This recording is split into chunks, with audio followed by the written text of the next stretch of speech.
Fantastic. So, using the power of growth hacking is what this is what this session is all about. One thing you will notice is that it talks about product growth and talks about revenue, right? But I think the underlying principle that we would all kind of want to note is that it's about using technology to achieve growth and revenue, right? So these will focus primarily on technology products. And one of the most fascinating things that you will probably realize as I'm going to speak on this session is that none of these things will actually be new to you. It's not that I will mysteriously open up some new knowledge which you didn't know of before, or something which you didn't realize before. What this webinar will basically do is it will channelize that and compartmentalize that, and basically give you a new perspective on what you already know. And that is ultimately what the objective of this webinar is all about. So let me just start with a quick introduction about myself. So I'm running two companies. One is Squareboat and one is Hacker.io. Basically, Squareboat is ultimately an IT services company where we focus on building products for the startups that we work with. Personally, I've had about 13 years of total experience working with various companies, starting with SlideShare. And then, when I started my own company, we've been fortunate enough to work with almost 50 very, very successful startups, and helping them with their product journey end to end. So a lot of those learnings have come all the way from my SlideShare days till this point, where I'm still constantly working with startups and helping them grow, not only at a tech level, but also giving them my insights on what can be good for the overall growth of the product as well.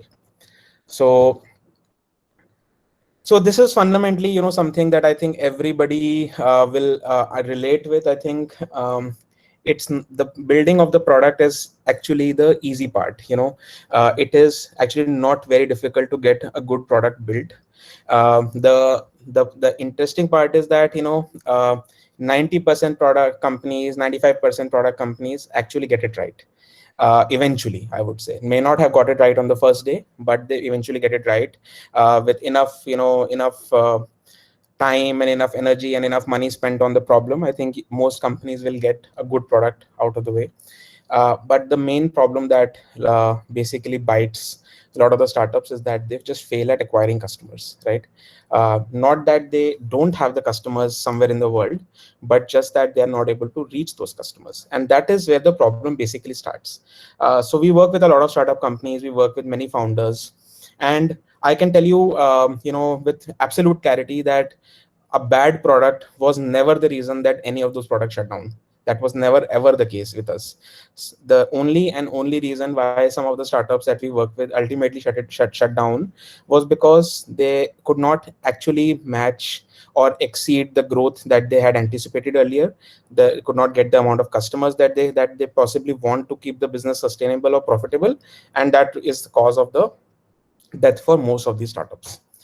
So one of the biggest myths, I would say, is that the best product wins, right? So people think that I'll build something fantastic, I'll build something innovative, I'll build something really cool, I'll have all these fancy animations, I'll have good transitions, I'll have like the best technology stack, infinitely scalable technology stack, and ultimately that will be the reason that my product will win, right? But the reality is exactly opposite. It's that by definition, actually, the best distribution wins, right? So let me take one example that I personally can relate to, and probably many of you will be able to relate to as well, right? Let's say we all buy shoes, right? So we feel that Nike, Adidas, let's say Puma, hypothetically, are all brands that we want to buy shoes from. Okay. Now, and we kind of go and buy them, and we assume that that's the best shoe that we can possibly buy, right? But might be a case that a small startup somewhere in the world, or a small independent cobbler somewhere in the world, is creating shoes which are great, 10x better, using 10x better material, probably having 10x better shelf life compared to the shoes that Adidas and Nike and Puma are selling, right? But we don't end up buying those shoes at all. And why is that?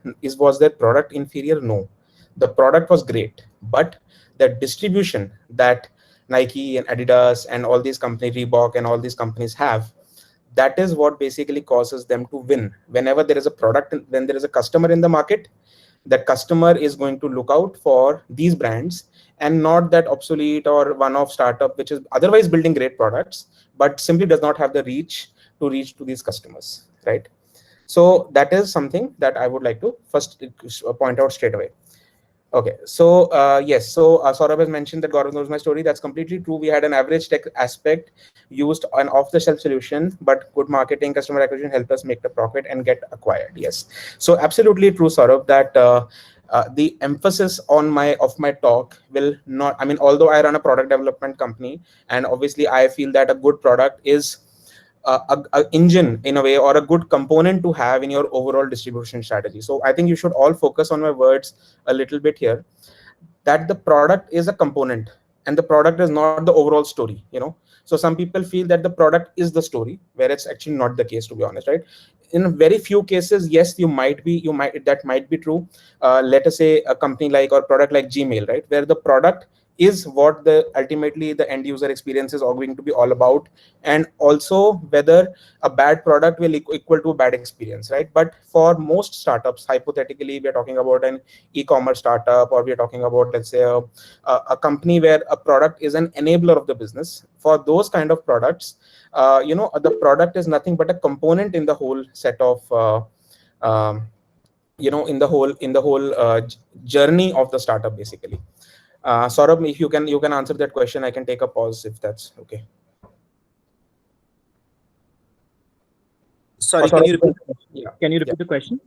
Yes, it's mentioned on the chat. You can just answer it on the chat itself. I'll keep going, and then you know you can just probably answer that in the chat as well. Okay, yeah. Fantastic. So basically, you know, so that's one really key aspect to understand, is that the product is something that is going to be essential, but it is not the only story, you know, that will lead to the success of your startup. So now going forward, so let's talk a little bit about data and metrics. Okay. So most founders that I know of, mostly, right, they just bother to, I would say, analyze three main metrics in their overall journey. Okay. The first one is page views. How many page views are they getting? So I'm talking about the web context. You know, you can derive similar metrics for a mobile app or whatever form factor you have. But the first one is page views. How many traffic? How many people am I getting on my product? Okay. How many signups do I get? And the third one is how many sales do I generate? These are the three main factors that mostly everybody tracks, right? And these are very easy to track, and there's no rocket science there. Mostly everybody would keep a watch on these three numbers because they would define a lot of things for them, right? But the thing is that, you know, nobody really bothers to figure out that what exactly is causing that drop from stage to stage, right? So there is some magic that is happening in between, which is basically creating that funnel, so to speak, where people are entering at a page view level and then coming out of it at a purchase level. And I'm assuming that it's a single flow, it's a one-sided flow, because purchase can be recurring and so on. But let's just focus on the single-sided flow for now, that people are entering from the top of the funnel, which I'm calling a page view, right? Which is the first point of interaction with your product. And ultimately what your objective is, that you have to create that sale, right? So most people are just measuring some parts of that funnel. They will just measure the topmost part, probably the bottommost part, and somewhere in the middle they would monitor one metric, right?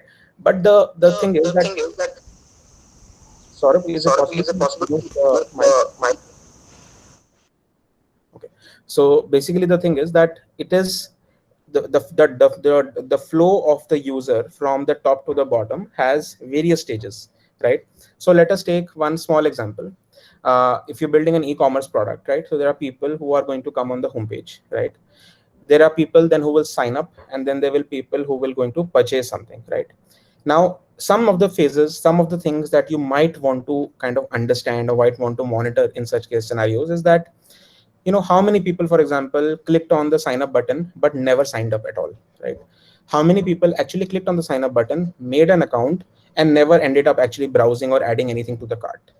How many people added something to the cart but never ended up buying something from the product, right? How many people actually bought a product but never ended up coming back for another product, right? So these metrics are things that most people just somehow don't either they don't find those metrics interesting enough, or those simply don't go in their radar or in their observation zone, and that's the reason that these metrics never get measured and hence never get improved.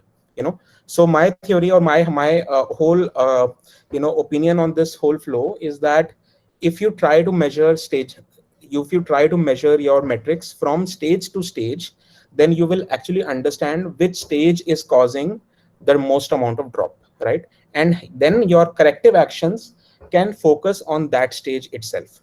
So let's take one small example to prove this. Okay, so let's take one example of the conversion funnel. Let's say you have 1,000 people who are coming to you for your page views, right?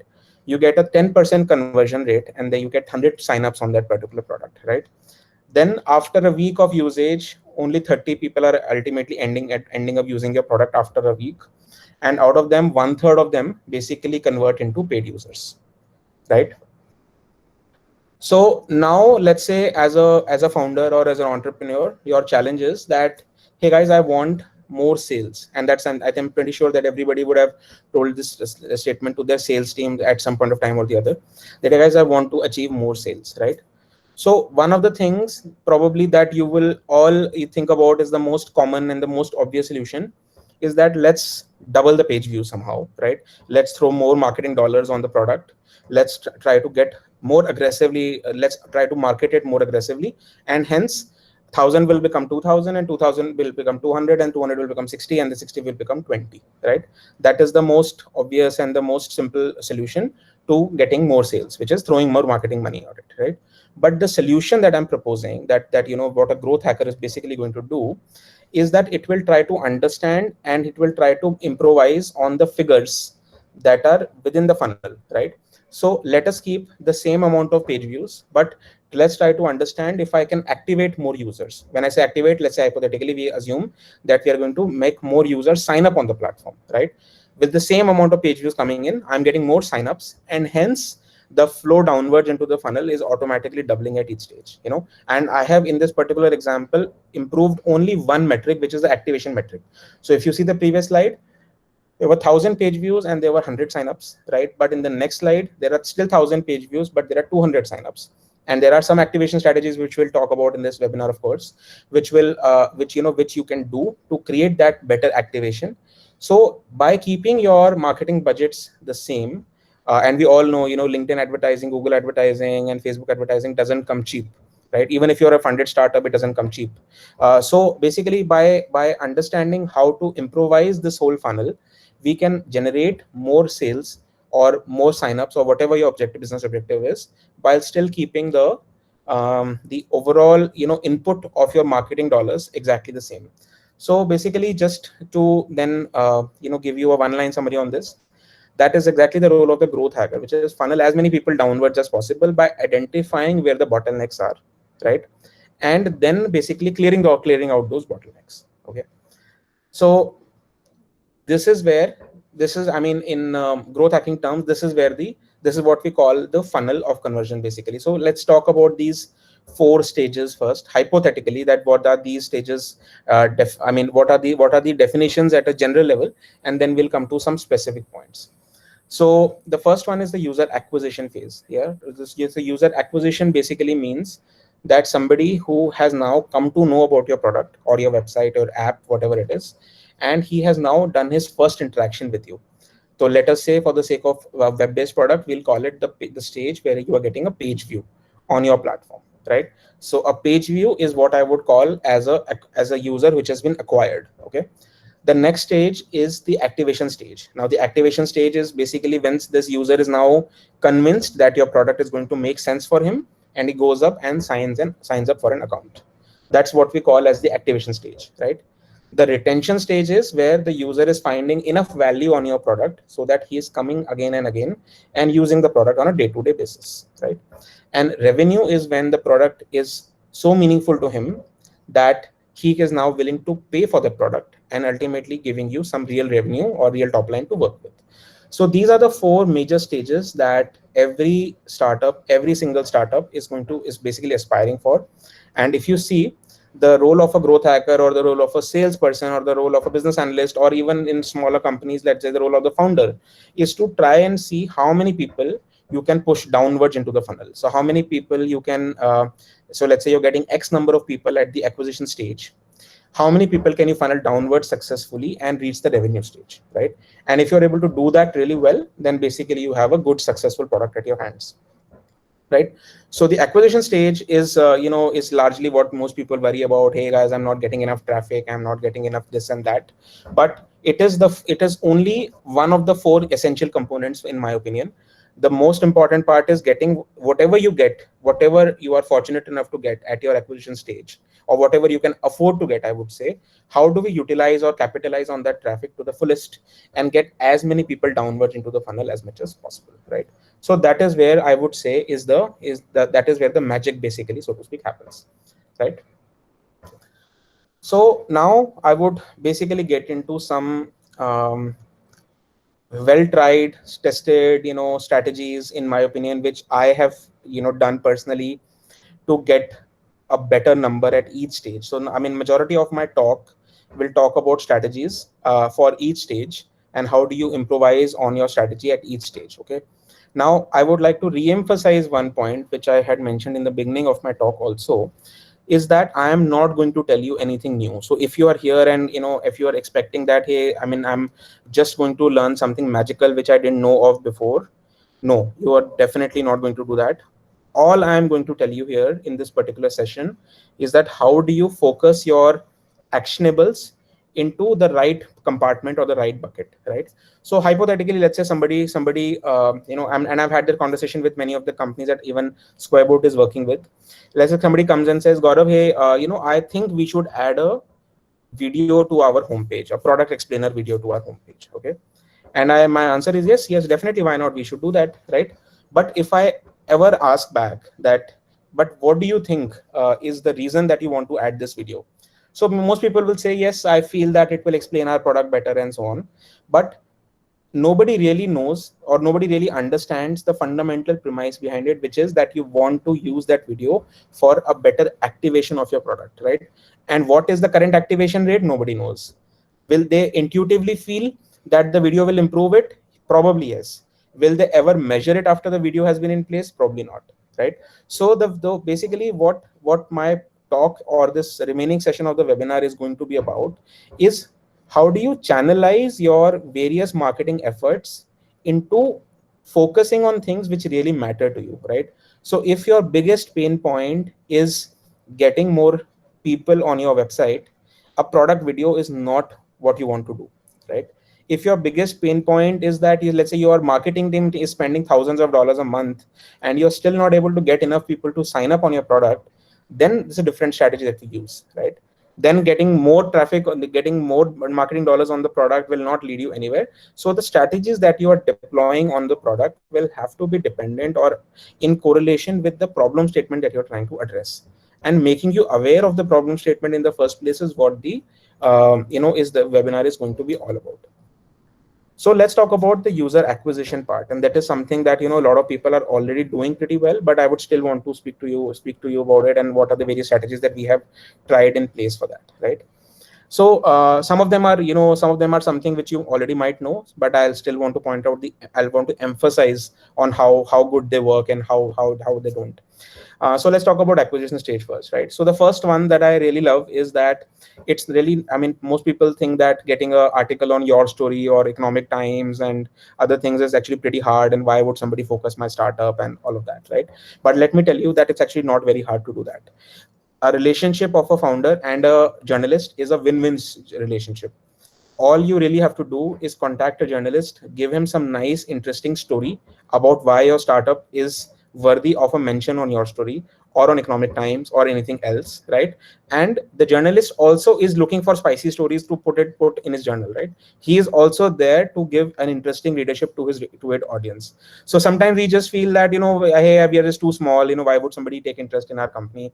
So getting just a simple cold email to a journalist or a simple tweet to a journalist or somebody who's, a blogger and is basically writing relevant articles as per your product, that itself is good enough for most people to take interest. So just to give you a small example, my company has got featured on Your Story almost 4 times, right? And all of those 4 times we have just done it in an organic way. We have just written to Your Story and we have told them that, hey, this is the product that we are trying to build, will you be interested in covering it? And we've also given them some interesting things on why we are unique and why we are different and so on, and we just make it very interesting for them. And mostly answer has been yes, why not? And they have just done a full-fledged telephonic interview with us and basically use that and put it on their website. So it's really not that hard to get people to get a good audience talking about your product and getting to your acquisition stage. If you have all you need is just a nice, interesting, well-written email. Probably reach out to a few journalists, and when you're reaching out to these journalists, you should focus on focusing on journalists or bloggers which are basically writing relevant stuff. So let's say somebody focuses only on edtech companies, then you should definitely focus. You should send them your reach out. You should not focus on, let's say, a blogger who's writing on automotive technology. He'll not take any interest in writing or covering a edtech startup. So that's something that you should definitely keep in mind. Now, other interesting strategies, let me talk about.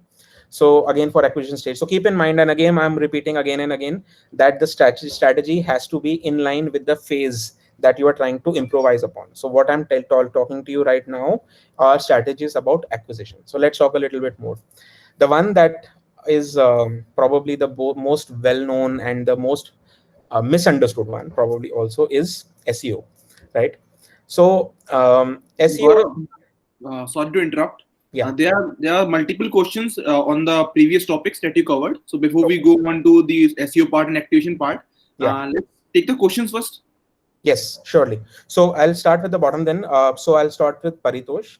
So is growth hacking application for a non-digital business? So yes, Paritosh, I feel that there could be cases where a non-digital business also will have, I still feel that even if the business is a non-digital business, the stages of the product, of the user journey would still apply to you, right?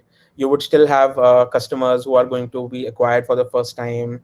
They would then sign up for your service or whatever, pay you a first check or something. So stages will still remain the same, but like I said, my talk is going to be more about software products, because that's exactly, that's what I do and that's what the world generally understands. So we're going to focus on software products alone right now. So let's talk about Ashwini's question. Going by the same hypothesis, what if the shoe product company is not that good, but they're all ready to invest their time and money on growth? Where will they end up? Growth for a long time or a small period of time? Very, very interesting question, Ashwini. I love this question.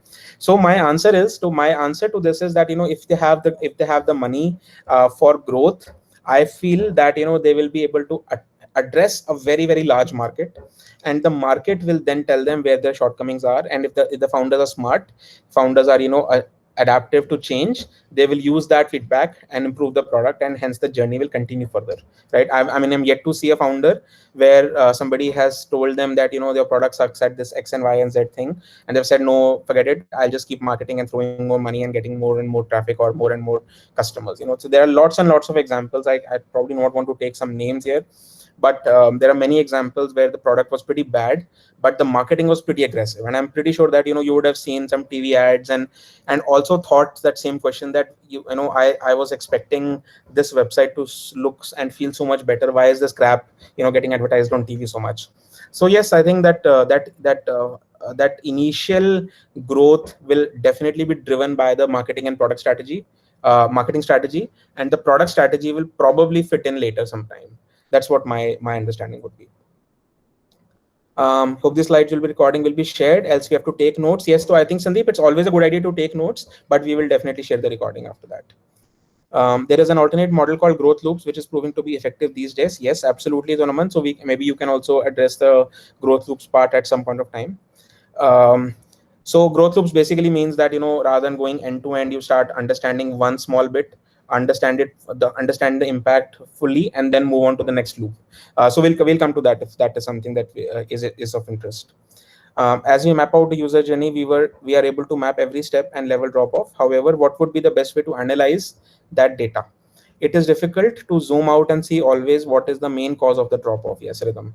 So basically the answer to that is that, the tools that you would use to measure these measure these various stages is going to be really critical, right? So there are many analytics tools that are available, but I would tell you with my experience that many founders don't find these tools very comfortable to use, right? So and founders mostly coming from business backgrounds ultimately use Excel as their as their the most important tool for understanding and charting out things at their own leisure, at their own pace. So my suggestion would be, use whatever tool you want to use, get your dev guys to use and whatever tool you want to use, but always ask them to convert that data into an Excel file in a format that you understand, right? And then you can, once that it's in Excel, then you can just do whatever up and downs that you want and convert that data into whatever charting. You can put some formulas, see where the major drop is happening. You can put some graphs on top of it. So you will have that flexibility. If you don't find the tool interesting or understandable enough, that's totally fine. Most of these tools give you an option to export to Excel, and then you can play on that Excel data and just change that data into whatever format suits you. Going by the same hypothesis, what if shoe product company is not that good? Okay, sorry, my mistake. E-commerce, marketplace, category. Okay. So Saurabh, I'll leave that answer to you. Okay, no names, but okay, it's fine.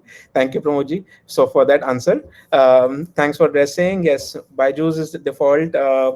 Okay, so I'll not comment about Byju's or anybody else for that matter in this kind of scenario, but yes, I think you get the point that by definition the product might be really bad, but I think by definition all of us will know now that the amount of distribution, the amount of usage that these platforms are getting, it's just unbelievable, right?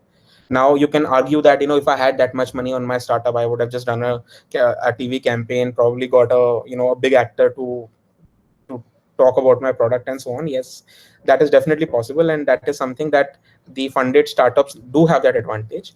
But what this talk is also going to tell you is that that is not the only way to go, right? Not a big company, a funded company did not get funded on day one. They also had experienced a long and painful journey of growing their startup from practically zero, right? So that is where that is what I would also like to add here. Okay, so going forward, and keep those questions coming, I'll keep addressing them. I just somehow didn't notice this question till now, so I will just keep addressing them one by one. So moving to SEO, it's one of my favorite topics for various reasons, but the part that I really love about SEO personally is that it creates a long-term benefit, organic benefit for you and your company. And it's that benefit, if you invest in SEO, that benefit stays with you. So let's compare SEO versus let's say an advertising on Facebook or Google or LinkedIn or whatever, right? So let's say $100 spent on SEO and $100 spent on Facebook. So Facebook ad will give you like an instant shoot, an instant nitro boost basically when it comes to your traffic. So you'll get a huge spike, and that spike will vanish next day, and you will definitely those users that you get some of them will definitely funnel down, and you will get some users who have been activated, some which have been retained, and some which will give you a paid will give you will be converted to a paid users.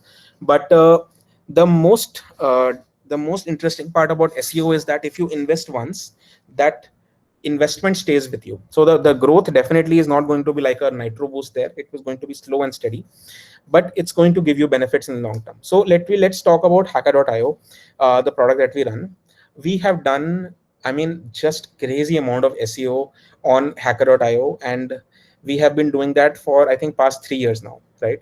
So we have a full-fledged team, SEO team, which does content, primarily inbound content. So we write a lot of articles, put it on the Hacker blog. We do crazy amount of work on page SEO, making sure that all our pages are optimized. We get the right on page structure, all our title tags, all our meta tags, all our page structure, our page speed, everything is like sorted out. And we see that from the time that you do your SEO work correctly, 6 months from then on, you will start seeing some benefits of SEO. And how does the SEO work? How is basically that somebody who is trying to search for a product which is in the league of the of what you are offering, your website and your product and your website and your apps are going to start ranking amongst those pages. So mostly SEO world operates as if you are in the top 3, you are basically the winner. Everything else, you can safely forget, doesn't even exist, right? So that's where the game is. So you have to basically figure out what works for you in SEO, and we can have I can actually do a 6-hour talk on SEO alone. That's how powerful SEO is. But ultimately, SEO has 2 parts to it. One is an on-page SEO, and the other part is off-page SEO.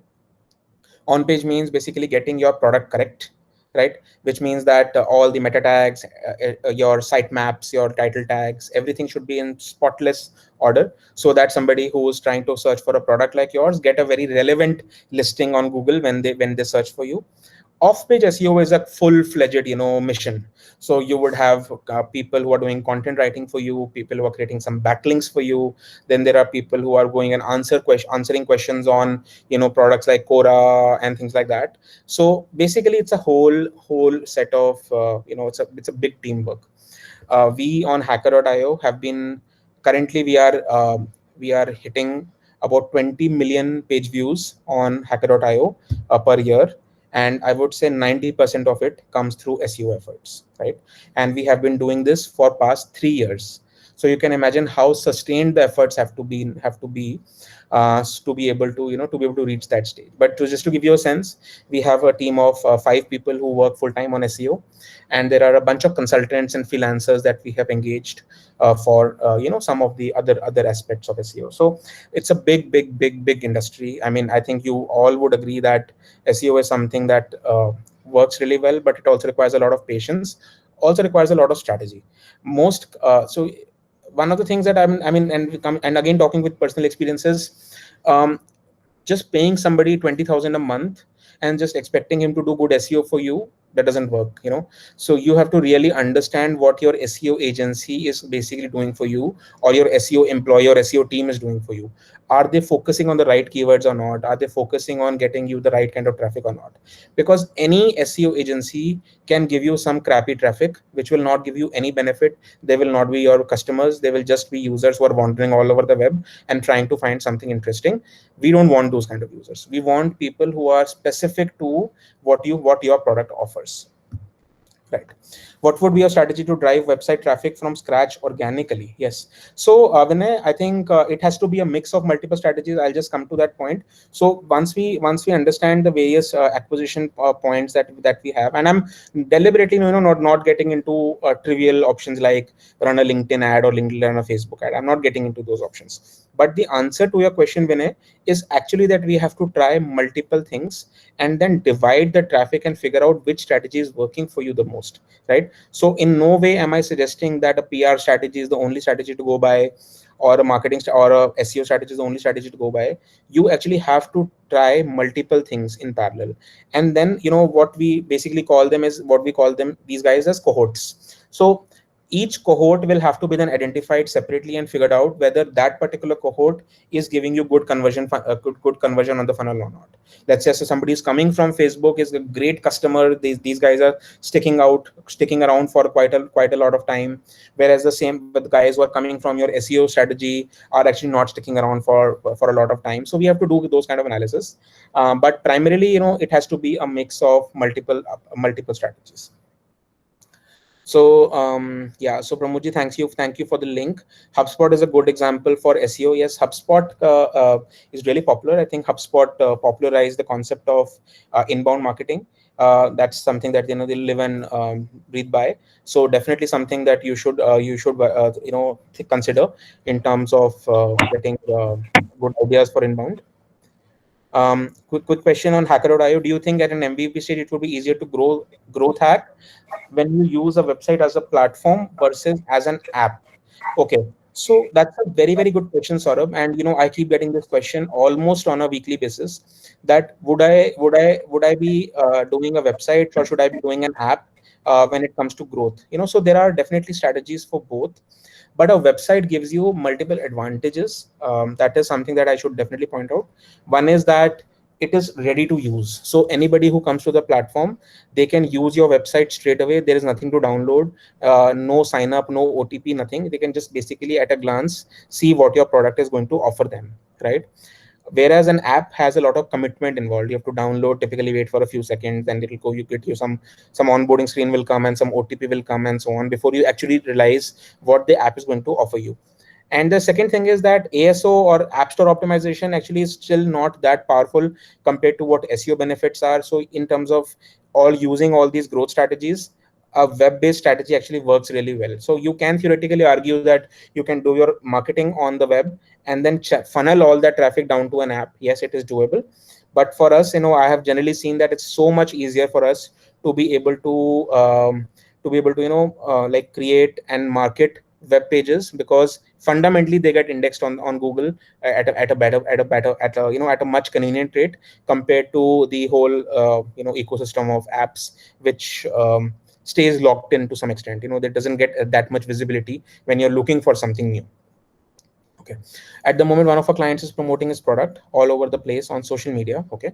What strategy would you recommend to start putting the product in front of prospects? Yes. So Ashit, the answer to that would be that it has to be again a mix of multiple strategies. So social media definitely is one, right? Social media, I mean, so I think it's important to understand why would you do social media, right?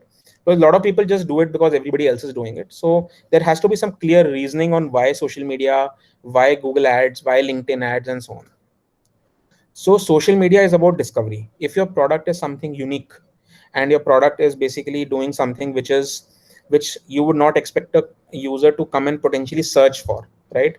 Then it is going to make a lot of sense to use social media as your first discovery platform. But if you're building something which is pretty searchable and something which you already see an existing demand for.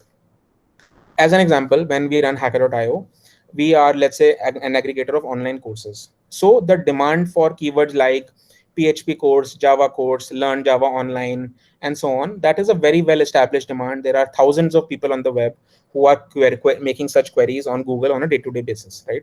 So for us, SEO makes a lot of sense because there is an existing demand for the product that we are offering, and SEO can get us there in a quick manner, right? But let us say if I was, let's say, doing something which was crazy, let's say if I was, so somebody, I'll take one example. Somebody is building corona masks for dogs, and I don't know why they're doing it, but they're still doing it anyway, right? So corona masks for dogs is not something that most people will go and search on Google for, right?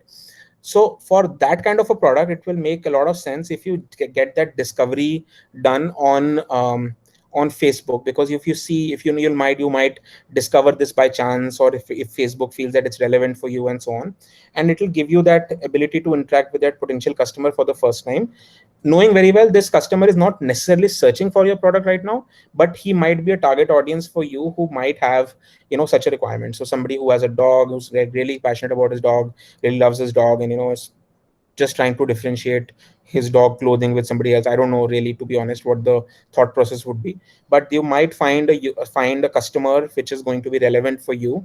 And for that kind of a model, Instagram, Facebook, and so on works.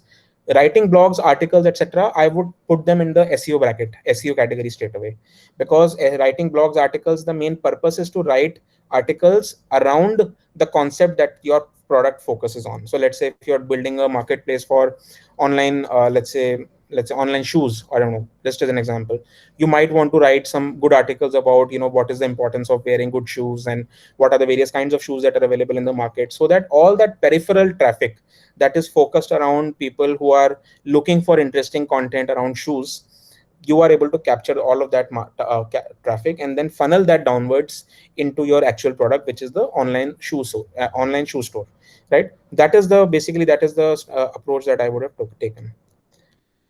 Yes. So you said digital and non-digital, any kind of growth happens by working for the benefit of your customers and suppliers. It is counterintuitive when you grow, when you focus on them. Yes, absolutely agree on that. 100% agree on that. So I'm working on a Uber truck platform. Problem with my audience is that they are not much literate. Absolutely.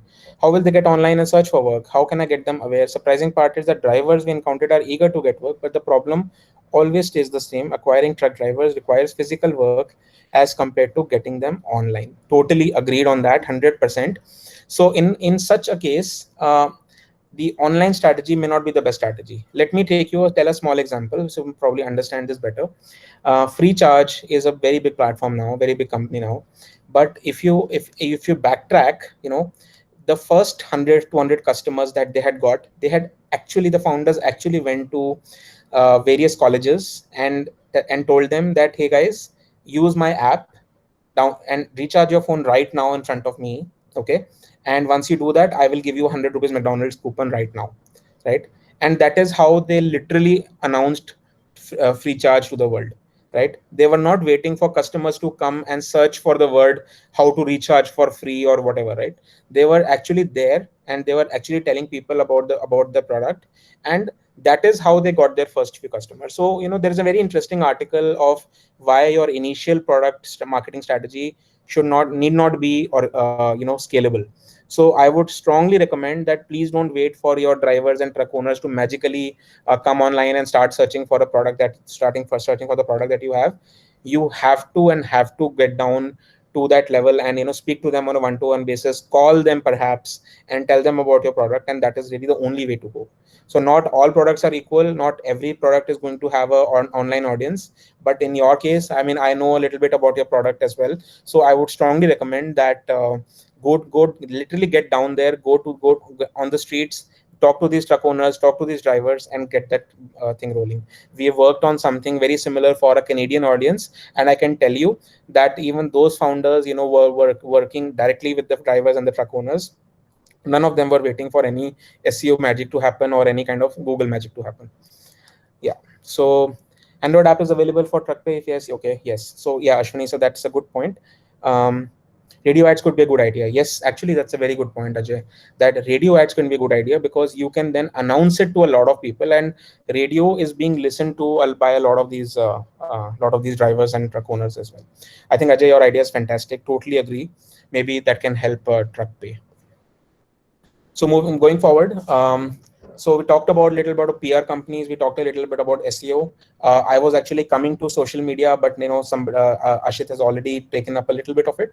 So social media works best if your product is something that is unique and you want people to discover it, right?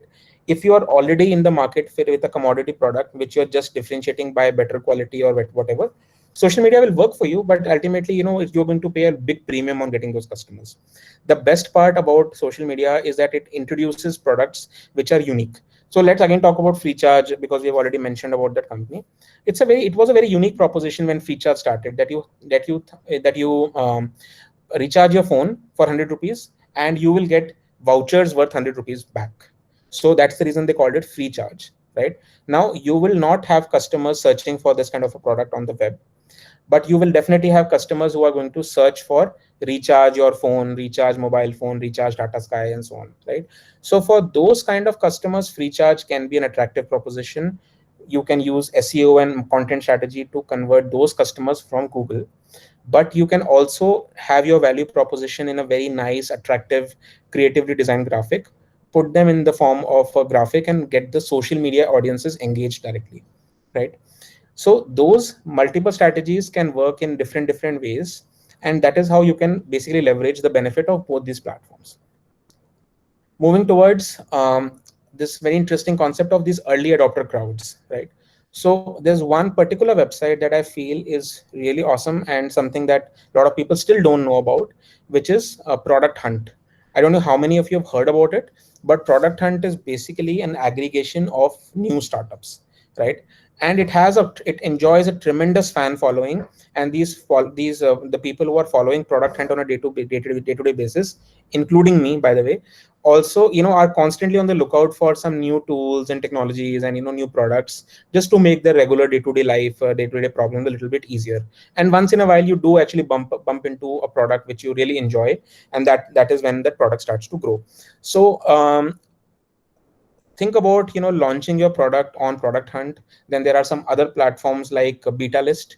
There are platforms like Hacker News and Reddit.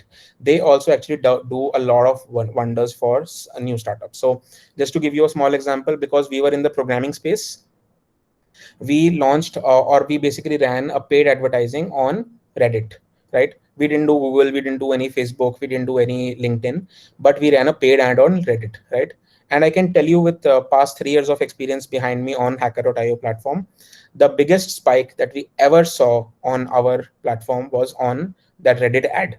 And that Reddit ad I ran for the very small budget. The total time that the ad was online was probably not more than 1 to 1.5 hours, right? But the spike that it gave us, no Google ad, no LinkedIn ad, no Facebook ad has ever been able to match that spike. Why? Because the audience of on that platform is a totally relevant audience. All the people that we targeted were programmers, right? And for them, the product made instant sense. If you go to Facebook or if you go to Google, then you are basically always trying to shoot in the dark somewhat. Although you get an option to target people and so on, but you still don't know how focused your ad is ultimately going to be. But you can be like very, very sure that if somebody is coming to Reddit programming, the subreddit of Reddit called Reddit programming, which means that you can be really, really confident that he has something to do with software development, right?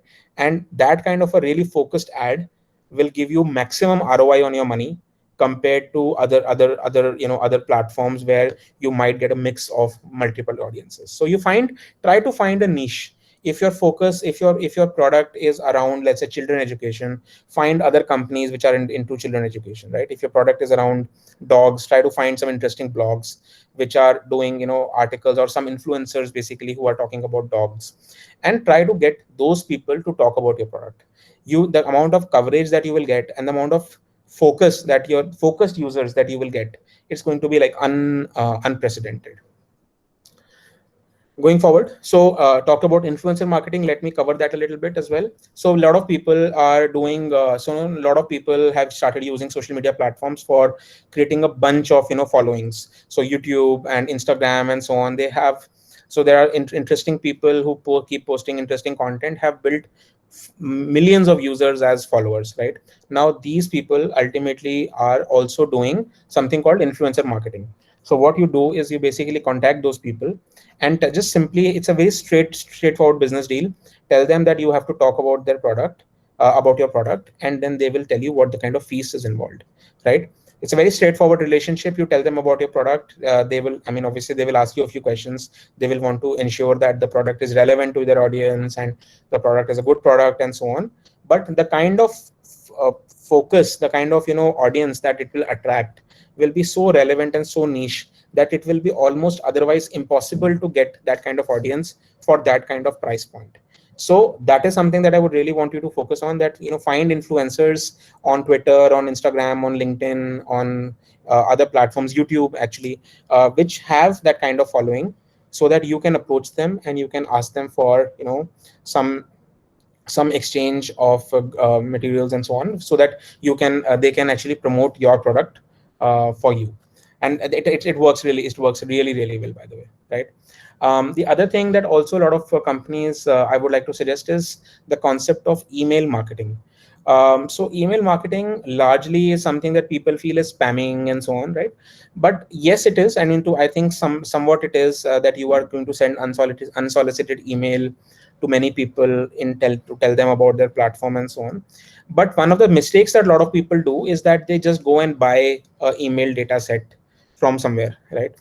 Now, most of these email data sets are really bad. I can tell you with experience that it's something that you will get a lot of drop for, and also you might get banned by your email sender provider because you're sending so much spam.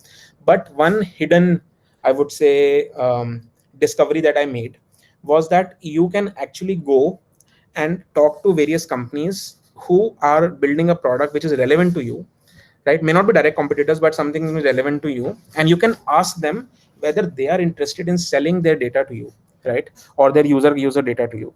And most companies that I discovered this by chance will actually agree to it. They will obviously charge you a good amount of fees for that, but what you will get in exchange is a database which is is not only focused and very, very appropriate, but also the data quality is actually going to be very high, right? So you can use that data to like send out emailers or blast out emailers for your product.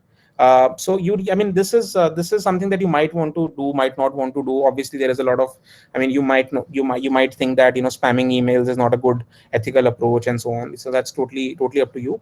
But this is one discovery that I made very, very recently, that this data is available for the taking. Nobody will speak about it publicly, but this data is definitely there, and you just have to go and reach out for it, right?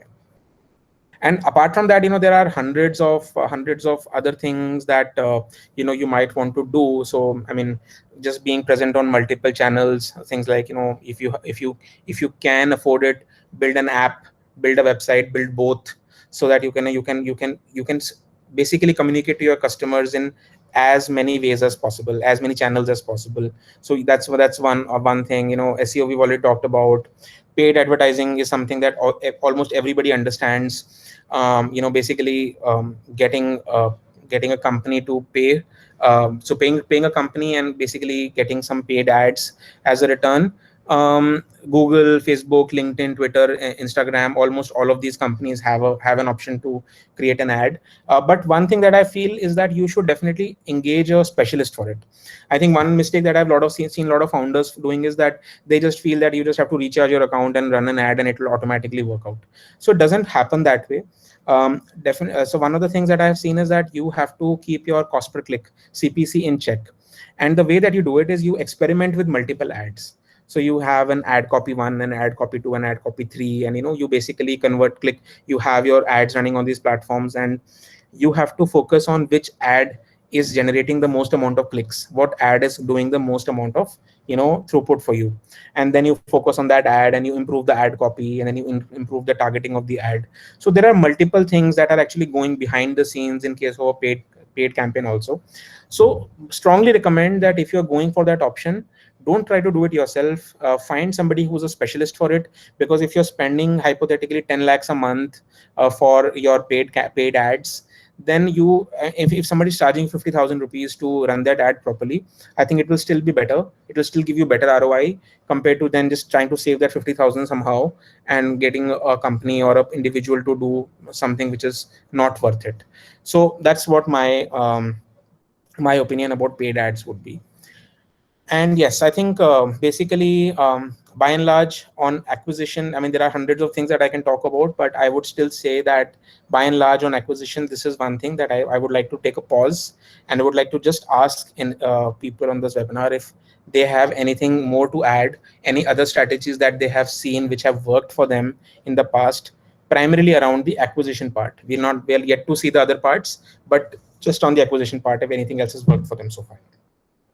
Anybody? I'll wait for a minute and also drink some water in the meanwhile.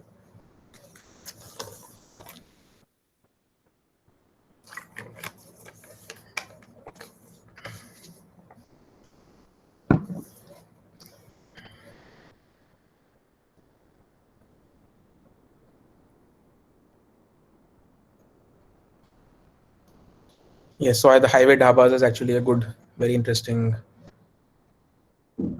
suggestion as well. Okay. Blogging versus effective website content, which is more powerful? Okay. So Google loves content, Vinay. That's the thing that I would like to point out, that there is this old saying which is content is king. So Google absolutely loves it, and Google, no matter how modern and AI driven and whatever they ultimately call themselves, I mean, the hard reality is that if they find effective and good quality content in bulk, and which is a page which is rich in content, they would any day try to rank it above other pages. So my point is that use your website effectively for content, and I'll come to the next stage, which is activation stage. Use your website content to convert better, okay? But if you're trying to attract people from Google, a well-written blog which is rich with keywords and basically structured properly is definitely going to be far better in terms of conversion compared to your on-page content. Organic versus paid, which is best? Okay, so there is nothing which is best, Abhishek, but it just works. It both of them have their own advantages. Organic gives you long term benefits. Paid gives you like that instant shot, I would say. So I think you just have to figure out which one works for you better. But in my opinion, we should do both. So a startup which is just trying to get off the ground will probably find it very slow and probably find it very boring that they have to keep investing in SEO and hoping for some magical returns 6 months later or 12 months later. So most people, I think, would definitely need to get that instant shot of some inorganic or paid ads to get their platform up and running. But as the product starts to get some traction, then you have to start mixing your strategies, and you have to try seeing which one, what all you have, what all can you afford, and also which one actually works for you the best, right? And then accordingly focus on that. So I mean, one of the things that we have done with Hacker is that we have tried multiple experiments and then just constantly rejected the experiments which have not worked out for us. So the ones that have worked, or the ones which have actually seen some kind of improvement, we have just stuck with it, and we just have gone with it like full-fledged. So we saw, and very initial signals were that SEO strategy is working out very well for us. So we just went full-fledged on that. We hired people for SEO and just made a whole full team and engaged a bunch of freelancers and consultants to get us on that. So we find a niche, and then we feel that this is going to work, and this has shown some signals that it is going to work. So we stick with it and we explode straight away. So going to activation stage now. Okay, so now my activation stage is largely about let's say you get your page view, right? Now, what are the various strategies that you can actually engage to get that user to sign up, right? And this is, I think, the most misunderstood, or I would say the most lightly taken strategies. A lot of people understand that they want to get page views and so on, but I don't think many people really focus on how many signups are they getting in exchange of the page views that they have paid for. So that kind of analysis, in my opinion, is something which doesn't happen too often, and that's where a lot of people just say that, okay, not enough signups, hey, so let's throw more money at it. Not enough signups, throw more money at it. But are you actually even focusing on trying to extract out the maximum juice for the money that you have paid? When we make a lemonade, we put a lemon inside the juicer and we try to press it hard to get maximum juice out of it, right? That lemon cost us 5 rupees, but you have spent 30 seconds in getting the juice out of it. Then why are we not spending that kind of time and effort into getting the maximum juice out of the marketing money that we are spending? Why is the logic happening so differently there? So think about it a little bit. So what I'm going to now talk is that what are some good, interesting strategies for you to get maximum conversion, maximum signups for the marketing, for the traffic that you are acquiring through your acquisition stage. Okay, so let's talk about a few of them. So the first and foremost principle, I would say, is just a simple thumb rule, that your landing page or your website or your app simply has to do two things correctly. One is that it has to increase the desired level, that the product is really going to be interesting and meaningful for them, and it has to reduce the friction, right? The higher you can make this gap, the better your conversion chances are. So let's talk about some strategies which increase your desired level. That how, when somebody comes to your landing page, somebody comes to your website, how can the website convince him that this product is going to be good for them, right? And let me tell you a small example. When I speak to a founder, right, and I usually speak to many people on a weekly basis, they tell me something incredible about their app, something which I feel, which instantly sells me that this is a great product, and I'm sure that it has a lot of potential in terms of becoming a good company, right? But then I look at their website and I see that, okay, yeah, I mean, the founder is so visionary, the founder has so many good ideas, the product has so much meaningful content on it, but why is the landing page not telling me that? Why is it that the landing page is it feels like the landing page has just been ignored, and somehow the user is magically expected to understand what the product is going to be just by putting some one big hero image and just one fancy tagline, and the rest of it is just left to the user to figure out, hey guys, just we've done our bit, now you decipher whether it is going to work out for you or not. That's one of the biggest things that I have seen again and again. A lot of founders that I've interacted with, they feel that I mean, the product is great, and when you actually speak to them, yes, it is actually pretty good. But the website is not telling me that. The website is just leaving me with kind of a half-baked thing. They're saying, okay, rest of it you can figure out and see if whether it works for you or not. So let's start with some really basic concepts on how to improve your activation rates. I think the first and foremost thing that I think is important nowadays is to make sure that your website works really well on the mobile device. Now, many of these points will be very obvious to some people, but I can tell you with experience that it is not something that a lot of people have actually bothered to see whether it works correctly or not. So most people get their website done, they see it on their laptops, pretty impressed with the design and so on and so forth. But hardly anybody would actually focus on the experience on the mobile. So they will always check whether it works on the mobile or not, but they will normally not worry about what the experience on the mobile is. Is it communication? Is it communicating correctly? Are the right set of sections getting the right set of priorities? Are the right set of pages getting the right set of priorities? I think that fundamental flaw is something that I have seen with a lot of companies that I've been working with. They focus on getting the mobile part working, but they don't focus on getting the mobile part working correctly. So that's one thing that I have learned over time. Other things that work really well, for example, is testimonials. So let's say showing testimonials of people or clients that your company has worked with, and just talking about how your company has made a meaningful difference to them. And these testimonials should be from people whom other people can relate to. Just putting a stock image with some Firangi guy and putting some nice words, they all look fake, to be very honest with you. And anybody can realize it, anybody can understand it. But the moment you put an exact word, exact name, and exact face there, that hey, let's say the investor in Uber has given this company a very high recommendation, and that is something that you've put on your homepage.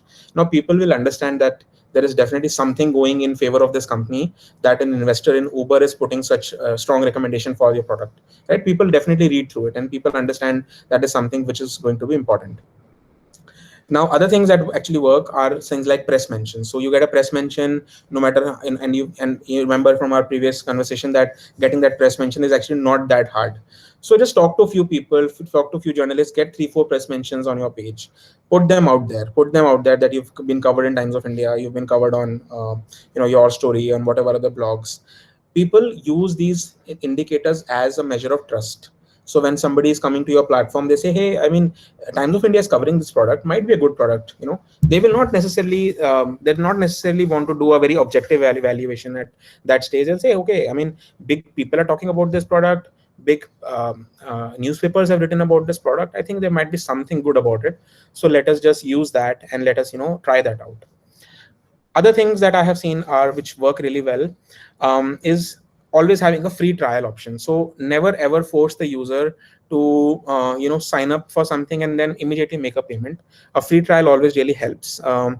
What helps even better is if you can arrange for a demo of the product.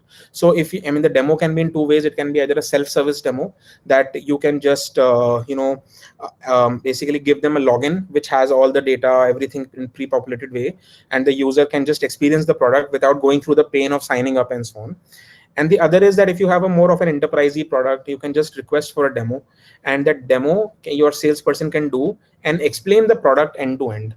And many queries and many doubts that the customer will have about your product can be covered up in that 30-minute demo or 60-minute demo that you're doing with your customer.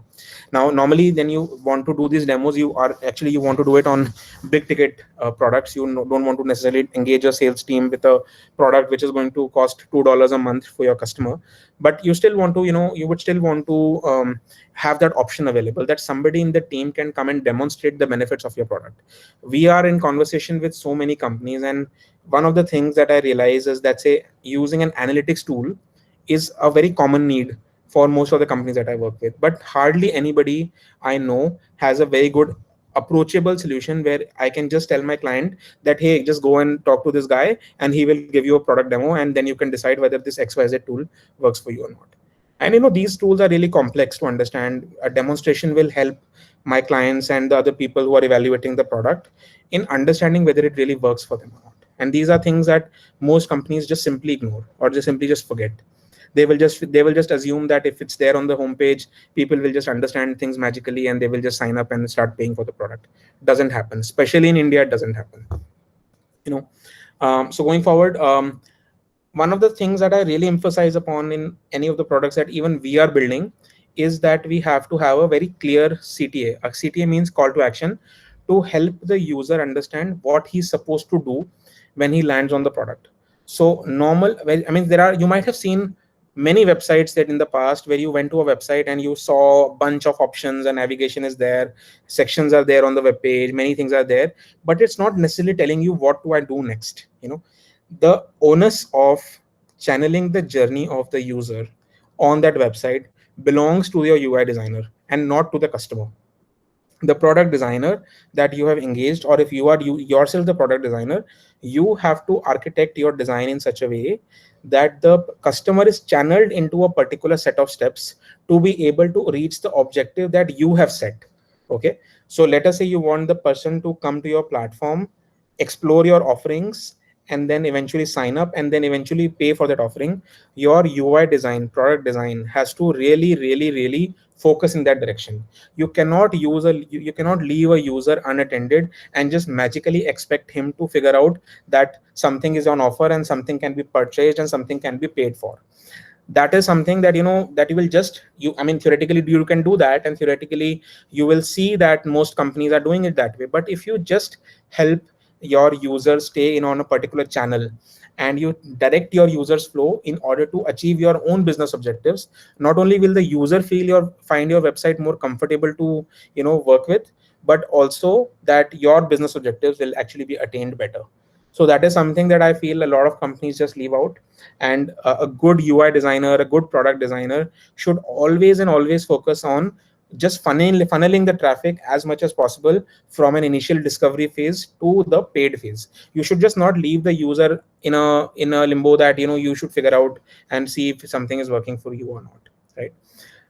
Other things which other things that that also work very well in the acquisition phase are very simple things like live chat, or just having a phone number or or an email address where you can post your doubts, right?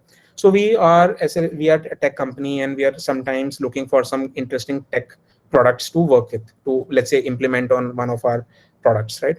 So, and these companies have offerings which are, let's say, $200 a month, $500 a month, and we normally have some questions that, hey, well, will this tool work in such a scenario or not?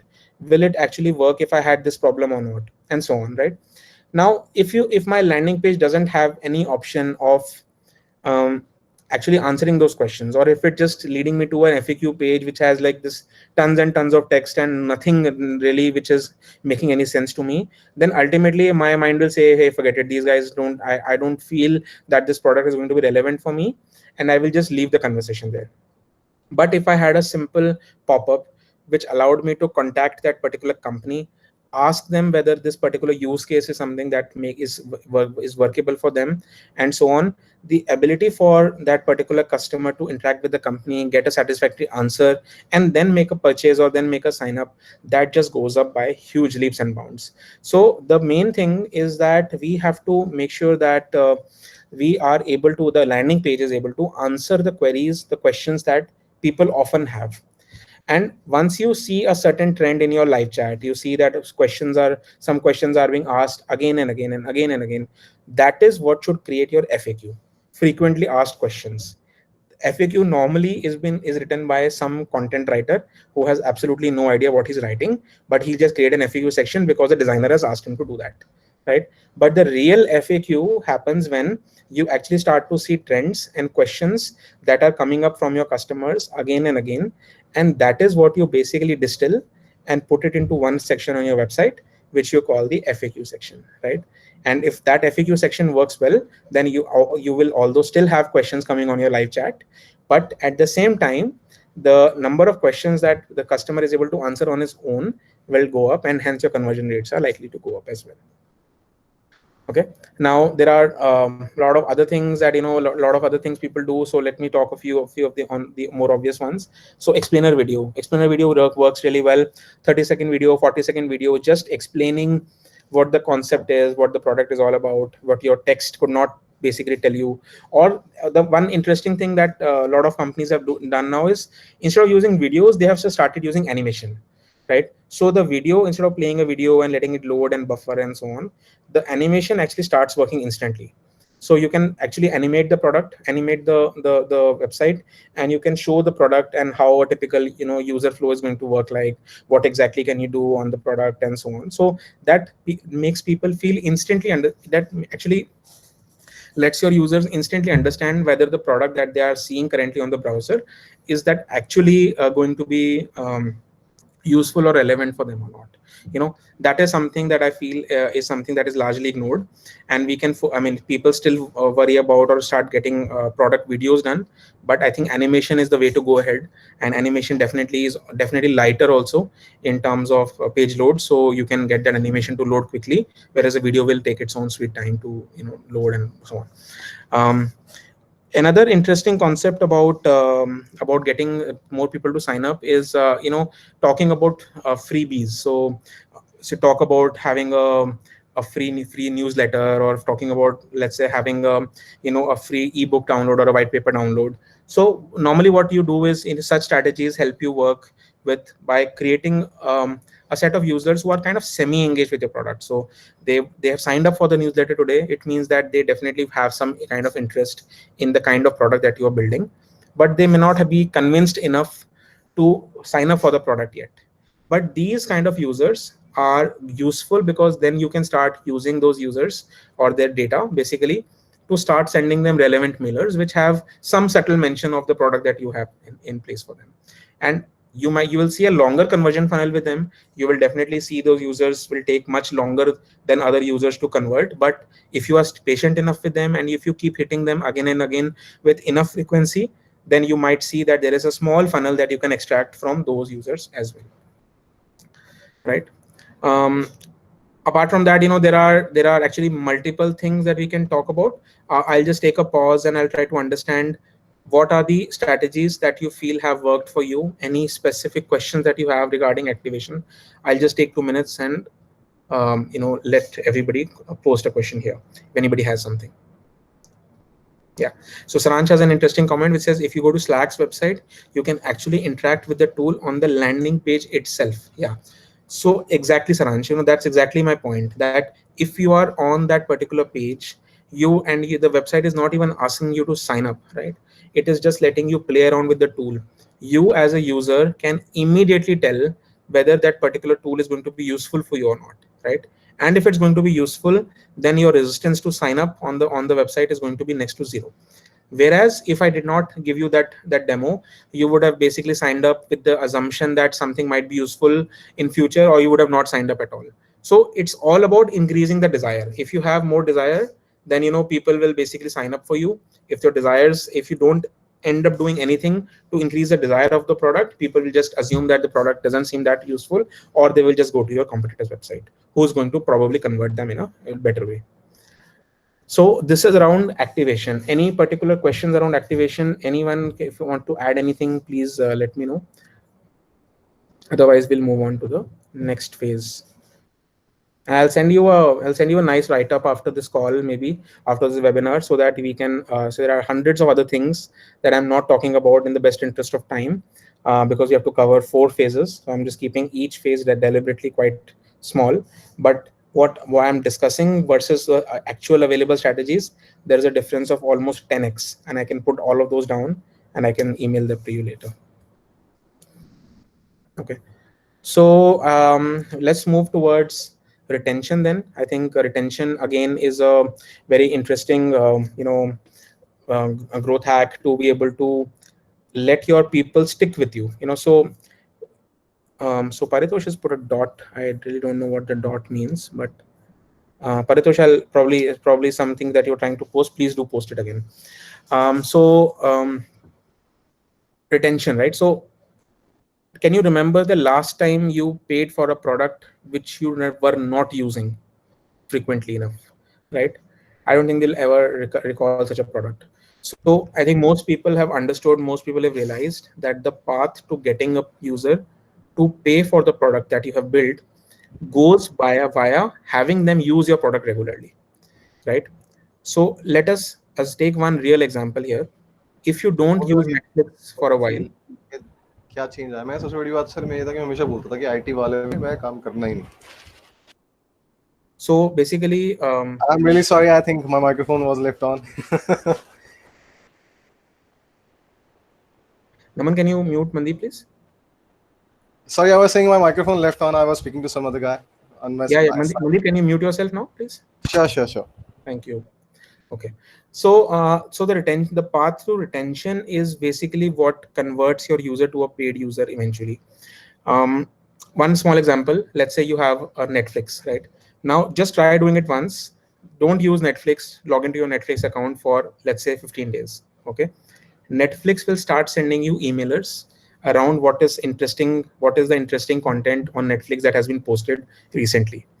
Now, the question to ask yourself is, why are they sending those emailers? Because they actually want you to use Netflix continuously. Okay. Why are they doing that? Why are they doing that? Is because unless you use it regularly, one fine day you will realize that, hey, I'm not using this product anymore. Why am I paying for it? And then you will stop paying for it, right? So every single company in this world who's doing a product, basically the fundamental thing that you want your users to do is to stay retained with you, or just to use your product regularly. And there are multiple strategies again that you can use or engage to get those users to stick with you, right? The first and foremost strategy is just being approachable, right? If the user has a problem with the product, there should be somebody somewhere who can help them, with their product problem. So let's say the product is not working as they expected, or there's some bug in the product, or some feature that they're trying to use is not working out, or they are just simply not able to understand how a feature has to be configured. Until and unless they have somebody to speak to, or they have somebody to reach out to who can solve that problem for them, they are just going to say that, hey, this product looks worthless, doesn't look like something which is suitable to us, and they will simply drop that particular product, right? So just being approachable, just having a good, really solid support channel where people are responsive and people are basically going to answer queries on a very proactive basis, helping your users out with all the questions and queries that they're throwing at them. That is, I think, is the first and foremost step into keeping people engaged and retained. Now, let's talk a little bit about other strategies. Let's talk about drip email. Now, I don't know how many people actually understand what drip email means. Drip email basically means that, you would have signed up for a website and you would have seen that for the next 5 to 10 days, sometimes 15, 20 days, you constantly get these emailers from that particular company, which talks about something or the other. So it either talks about either a welcome message from a founder, or if it is something which is like a mailer which explains the various features of the product and so on, right? So these kind of mailers are called drip mailers. And it's a very scientifically proven fact that when your user signs up, if you keep hitting him for a few days, let's say for the next 13, 15 days, with various kinds of messaging, it could be around product features, it can be around support, it can be around just how excited we are for having them use the product and so on, people's memory to retain your product as a solution to the problem that they are facing goes up.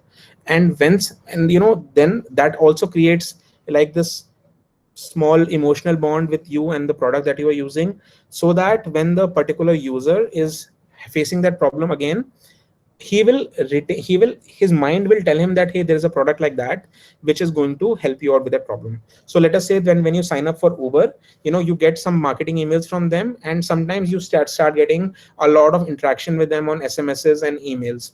So the next time you want to book a taxi, the word Uber is still fresh in your mind, and you still go and book a taxi from Uber and don't start hunting around for another competitor all over again. So drip email campaigns have a long scientific, description to it. I'm pretty sure you can just note down this word, and you can use this word for Googling and researching later on what kind of various drip email campaign strategies are possible.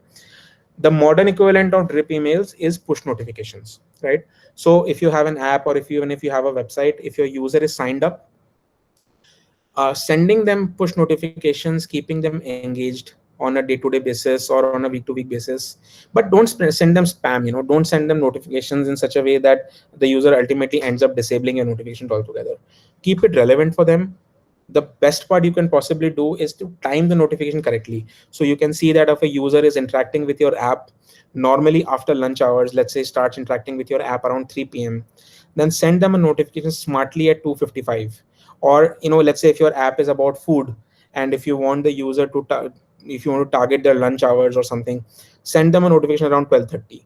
So the main thing is that timing the notifications, timing the emails is going to be a very crucial part of the whole retention strategy for you.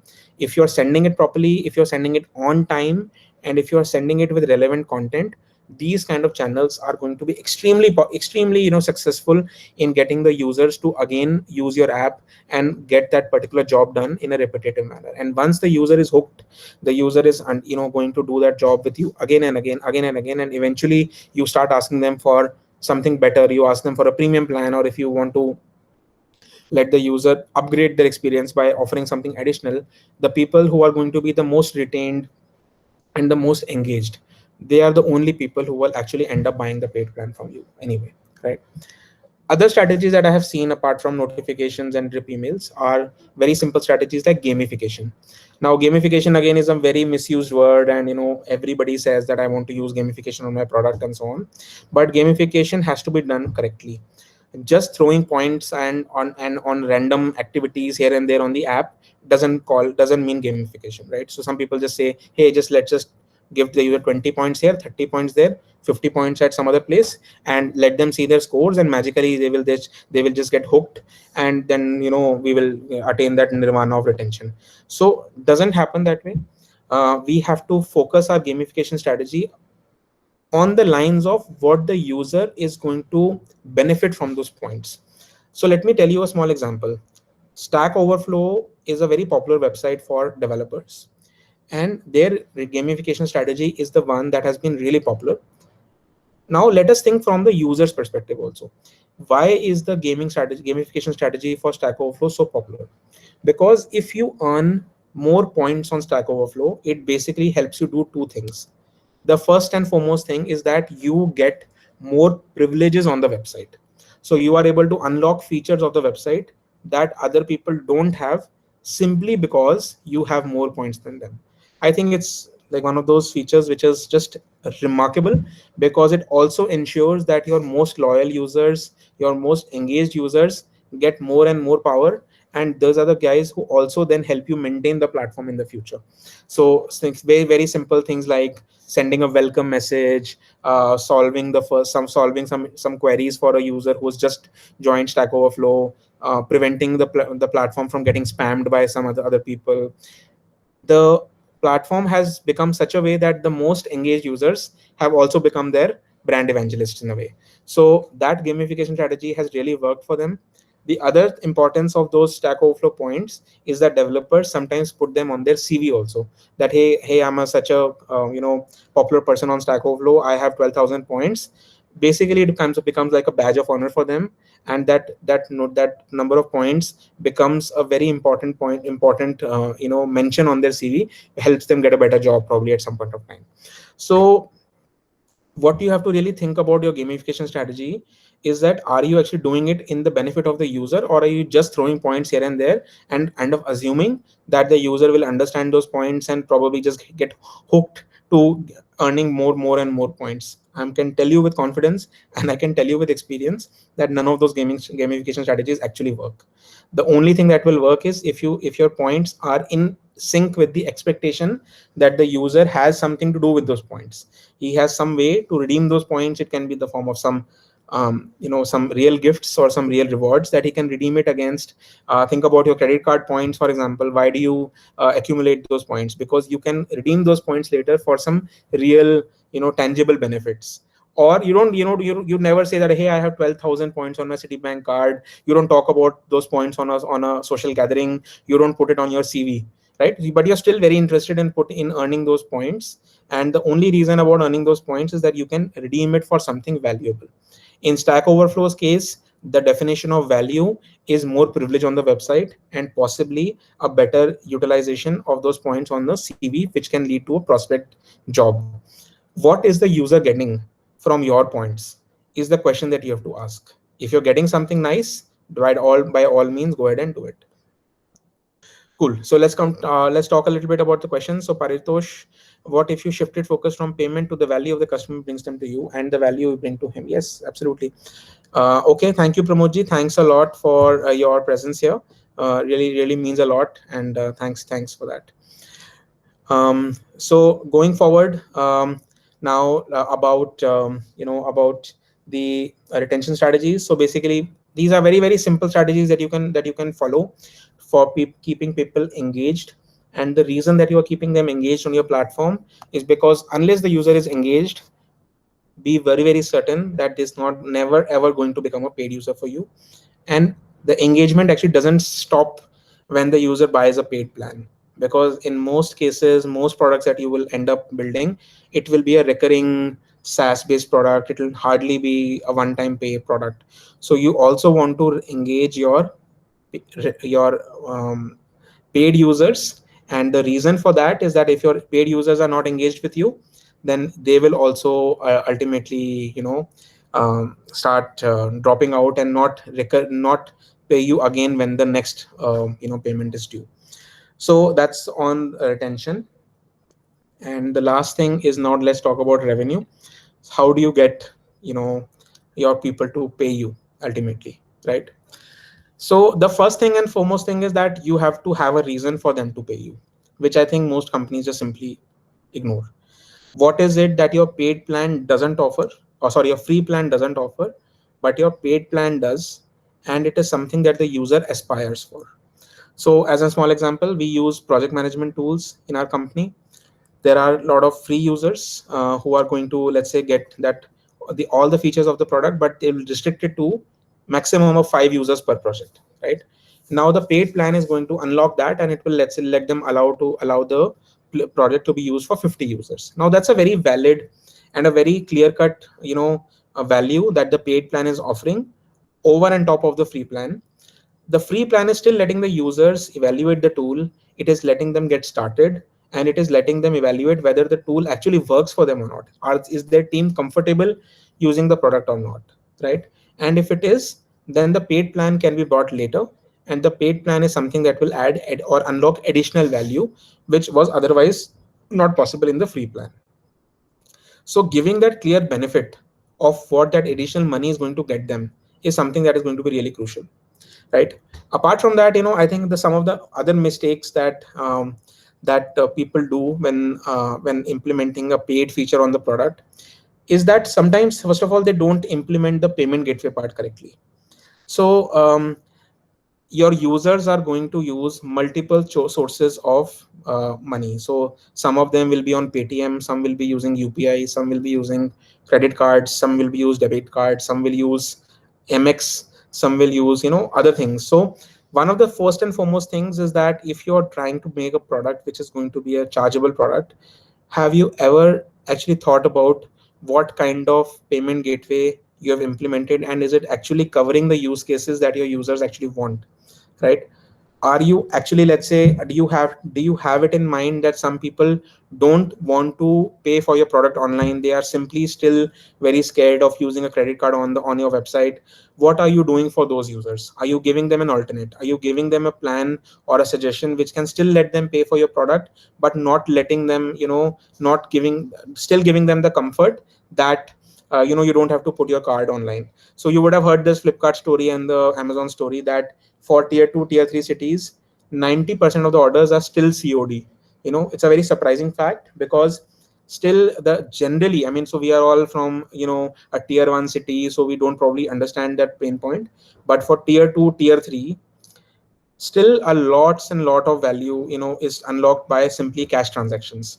So if your users are interested in your product but don't want to pay through it online, what are the things that you can implement? What are the things that you can do to get those people to take your paid plan, right?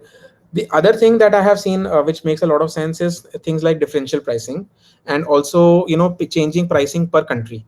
So let's say something is $10 worth. Now an American customer has a different value of $10 versus an Indian customer. That same price becomes 750 rupees, right?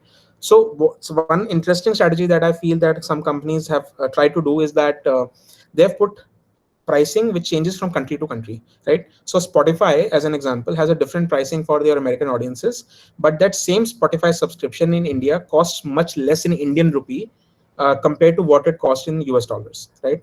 Now, why have they done that? It's not because they're giving us any kind of discount, but they understand that pricing $9.99 is going to be a different value proposition for an Indian customer compared to that same dollar value for an American customer, right? So to get your users to pay for you for your product, ultimately, if it will make sense, if you can have a pricing which will make sense to that particular user in that particular country. Many products that we use are all American products, and we kind of pay for them. But I think the people don't realize that $2.50 pricing per user per month into 40 users for a particular 50 users for an organization will become a sum which is quite big for an Indian user, but may not pinch that much for an American user. So if you can, and if you are expecting people to join you internationally, pay for your product internationally, think about, try keeping the price which is sensitive to the paying ability for that particular audience or that particular geography.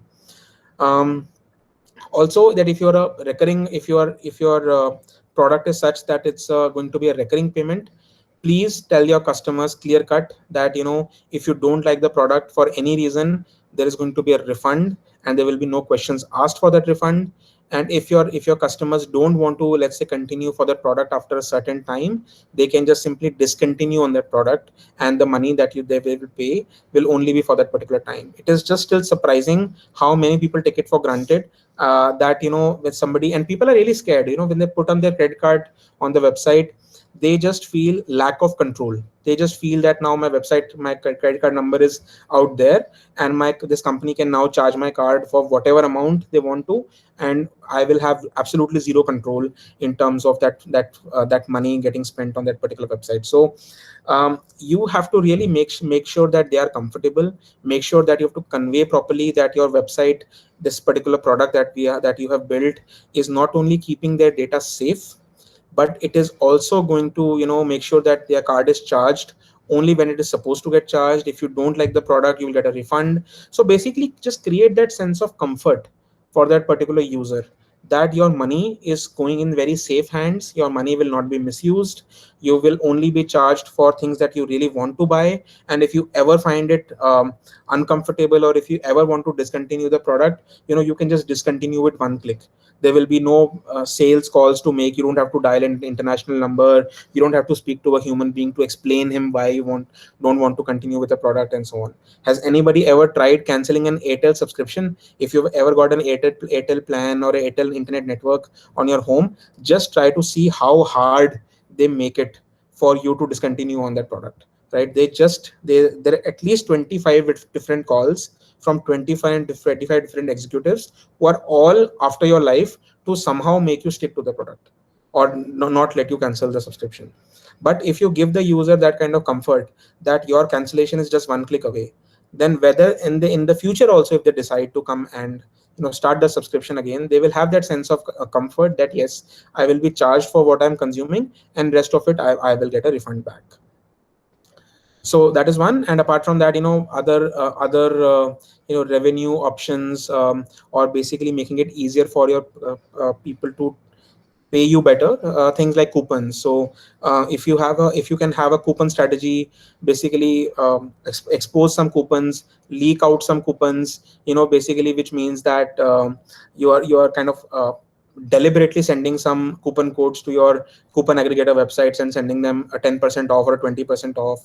People will feel that they have unlocked a deal, but whereas in reality is that you have deliberately send them that kind of a coupon to be able to unlock certain items which they feel are now a great attraction for them.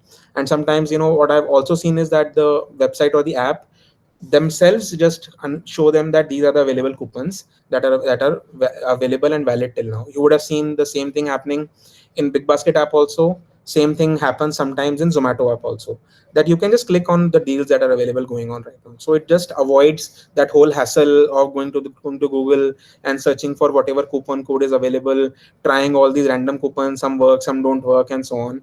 So you just want to give the user a confidence that they are paying for something, they are getting their value, worth back on it. And once in a while, if you have some kind of a deal going on or a discount going on, just throw it at their face that yes, you have that option, and we are happily giving you the discount. It's not something that we are shying away from. We are happy to give you that discount.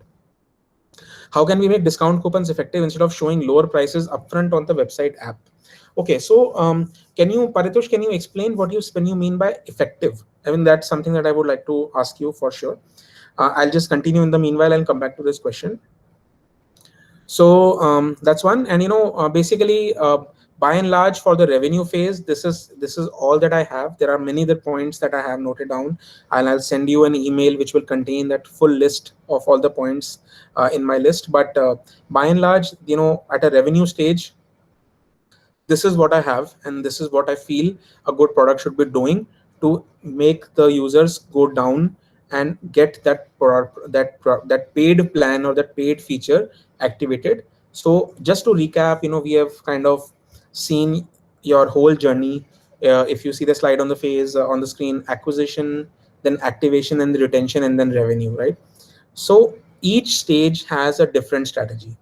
What you have to identify is that which stage are you targeting, and the strategy that you are using has to be in line with the impact that you're trying to drive.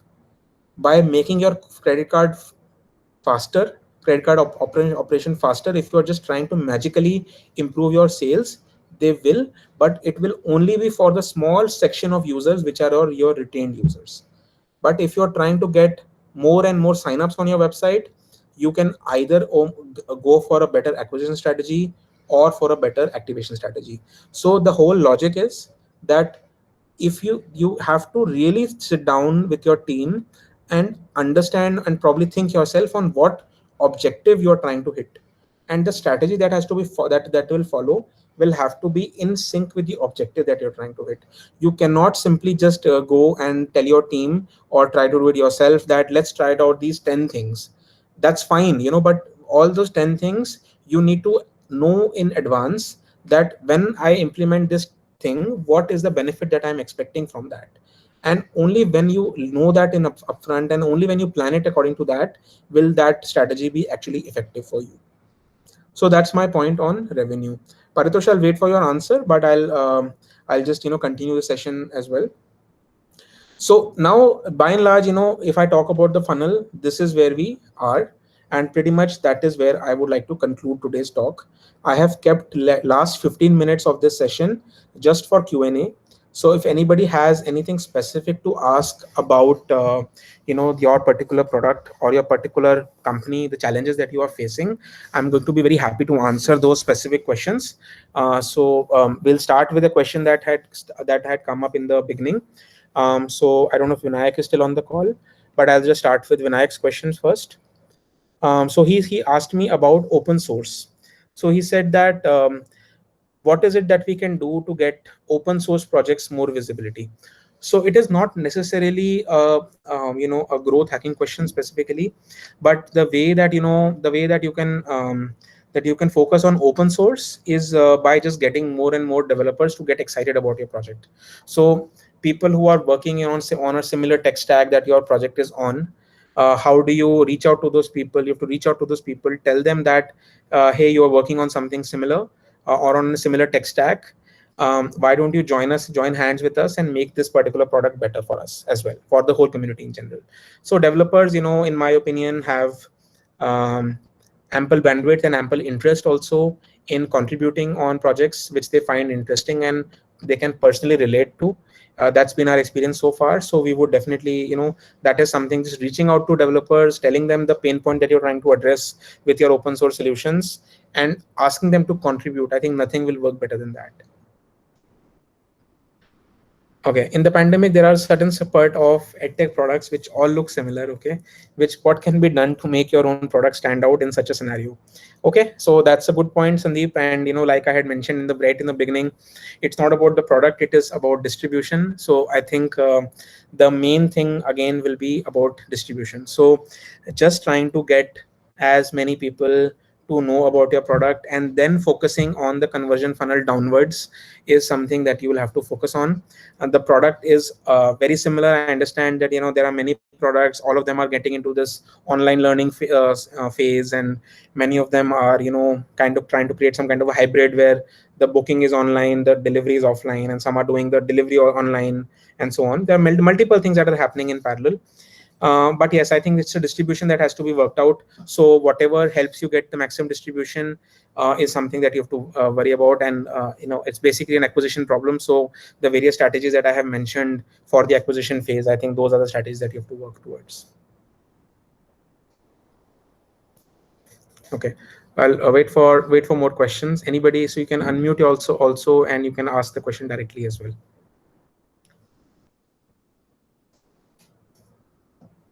Hi Gaurav, this is Vinay. So my question is more to do with, say, for example, on customer acquisition front, most of the keywords that we are trying to target are already being used by the other older companies and that are already well funded. So what's your strategy and what's your advice in terms of trying to get into the top 3 or on those words, or some other sort of the overall goal is to be honest, acquire similar customers that the competition and the well-funded startups already have? Yeah, Vinay. So that's a very valid problem. I think we also face this problem quite a lot. That there are competitors who are already ranking very well for certain products, and unfortunately, the way Google is playing their game, there is very little chance that a non-funded company will be able to ever reach to those spots that a fairly well-funded competitor has. But one strategy that I have seen some companies using is the concept of the long tail. So the well-funded startups, I've seen sometimes just focus on the top 3, 4, 5, 10 performing keywords, but they just completely ignore the long tail of keywords which are kind of related to the product, but they don't give enough focus to that. So that is one hidden aspect or one hidden area that I have explored in the past, that where a new startup starts focusing towards the long tail as well. They're trying to get some incremental traffic on that, and then they start growing and then probably reaching that point. But yes, it's a very, very valid problem, Vinay. I can personally relate to it. There is no obvious solution, and that is reason that funding actually is so powerful, because it gives you that sense of muscle, that muscle power to be able to bid for keywords at extremely high rates and then just crush the competition completely. And Google also is very smart here, that they will just let two companies fight with each other, and they will just say, hey guys, you guys keep fighting. Whoever bids for the maximum money, just pay that money to me and I'm done, right? So Google is also doing nothing to create a level playing field. In fact, they are doing just the opposite. They want people to fight even further, so that the more the people fight on the keywords, the more the CPC goes up and the more profit the company makes, Google makes, right? So they are not going to do anything about it. That is clear. There are some interesting things that I can talk about that I have seen other people doing. So within your organic results that you see on Google, you can start pushing some. So Google also starts showing videos, if you notice, after third or fourth result. So you can start targeting some video content which your competitors might not have explored that much yet. So your first 3 results will be a competitor, but the first carousel, which is showing the videos, that might have some content offer from your company. So that could be something that is interesting, and the long tail approach is something that can be interesting. But Vinay, yes, but if you ask me for a very definitive and a very clear-cut solution to this, definitely it's going to be a very hard battle there. In fact, thanks, Gaurav. This is quite helpful. And also, I mean, just a follow-up question on that. What's your experience been when it comes to non-English sort of ways to acquire customers? So, for example, Hindi. How have you seen Google responding to that? What's your strategy if you want to target using Hindi as a language? Yeah, absolutely. So very, very interesting point. In fact, I should have covered this point in the talk. So internationalization and localization are 2 strategies that Vinay, I feel are very, very undervalued. I think it's a strategy that can really help you get some customers which were otherwise not possible.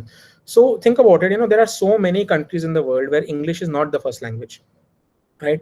Even a country like India, there are so many people who still prefer Tamil, Telugu, Hindi, Urdu, whatever, English is not the language that they are normally searching in, or they are searching in English, they are searching in Hindi, but using English characters. So I was working with one company where they were selling products which were by and large targeted to a Hindi speaking audience. And let's not name the company, but let's just assume that. Okay. They had created an exact duplicate clone of the website which was in Hindi. So all the content that they had on their main website also had a Hindi equivalent, right? And what we saw was that majority of the traffic was actually coming on the Hindi website and not on English one, because the product was such that it was tuned towards Hindi queries. The words that you normally use in this kind of product are all Hindi words. You will not find a good English translation for those words. The industry is very niche, and the audience is the tier 2, tier 3, tier 4 even kind of audience. So their focus on Hindi language made the product stand out. And I can tell you with my experience as well that even with Google I/O, I think it was 3 years ago, Sundar Pichai himself made a point on stage. He said that you guys are leaving out a very, very big audience untouched because of the fact that your products are not localized to the language that the audience is speaking. And he was himself recommending on stage that whenever you are building a product, you should always consider internationalizing the product. You should always consider making a Hindi, German, Spanish, whatever translated version for the product as well. In fact, I'll tell you one thing. We tried out the strategy for Hacker.io also, the product that we run. The only problem that we faced, and because of which we did not really extend this experiment for too long, was because we found it very hard to understand Spanish and Japanese and Italian tutorials on our own, because we are a course aggregator platform. So it was getting very difficult for us to actually evaluate whether a PHP tutorial or a Java tutorial in Italian is actually a good tutorial or not. And hence we decided, hey, that instead of putting garbage content on our website, let us just do away with the internationalization strategy. But that strategy was definitely a part of our experimentation as well, and highly recommended, Vinay. It will not give you it will not magically turn everything for you, but that additional 10% traffic that it will basically seep down into your product, that is going to be really beneficial for you. Got it. Thanks, Gaurav. Thank you. Okay. What else? Anybody else has any questions? Basically anything specific to your product or the pains that you are experiencing on the product. Anything will do. We have 6 minutes. We can address those questions. I'll wait for a minute more, and then we'll probably conclude this call. Hey guys, so this is my these are a few places where you can reach out to me. My email address is there, and my personal blog is also there. I'm also present on a few social media channels, so you can definitely reach out to me directly on a one-to-one basis also, and we can speak about some of the growth-related issues that you are facing.